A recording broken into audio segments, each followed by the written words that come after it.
हम वृंदावन की बात करें, बाहर की तो बात हमें ज़्यादा ज्ञान है नहीं। यहाँ सब पर्सनल होता है।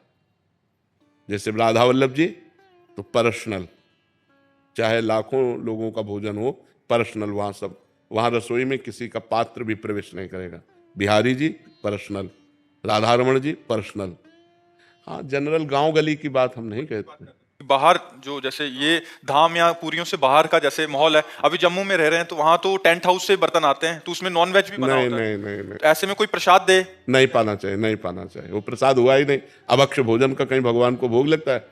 नहीं। ऐसे अपवित्र पात्रों में बना हुआ भोजन अभक्ष होता है, और अभक्ष भोजन राक्षसी बुद्धि पैदा करता है, आसुरी बुद्धि पैदा करता है। इसीलिए नहीं, ये बिल्कुल नहीं। कि जिन बर्तनों में प्याज लहसुन बना होता है पहले और बाद में हमने उसको छोड़ दिया, तो वो पात्र भी नहीं, प्याज लहसुन इतना निषेध नहीं है कि जिन पात्रों में प्याज लहसुन बना उन पात्रों का मार्जन करके यदि आपको भोजन बना के दिया जाए, उतना निषेध नहीं। मांस वाले में निषेध है। प्याज लहसुन कोई बुरी चीज नहीं है, आप हमारी बात समझो। जैसे आलू पैदा होता है वैसे प्याज लहसुन पैदा होता है। उसका परिणाम जो है, प्याज लहसुन परिणाम में हमारे अंदर तमोगुण पैदा करता है, बस इतनी बात है। और प्याज लहसुन ऐसा नहीं कि मांस जैसा निषेध हो। मांस में दूसरे के शरीर का छेदन भेदन होकर के वो मांस बनता है।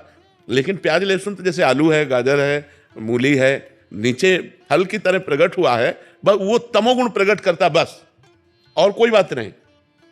ऐसा नहीं कि पाप लगेगा, ऐसा नहीं।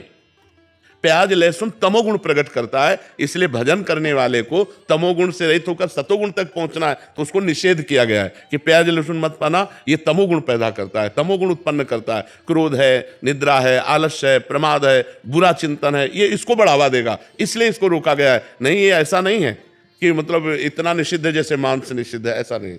मांस तो जिस पात्र में बना हुआ, उस पात्र में बना हुआ भोजन कदापि नहीं खाना चाहिए। लेकिन जैसे प्याज लहसुन मतलब और वो पात्र मार्जन करके हमें रोटी डाल दे तो पा लेना चाहिए, उसमें कोई नहीं। भगवान को भोग लगा सकते हैं। भगवान की जब भोग लगाने की बात आएगी तब उसे हटा देंगे।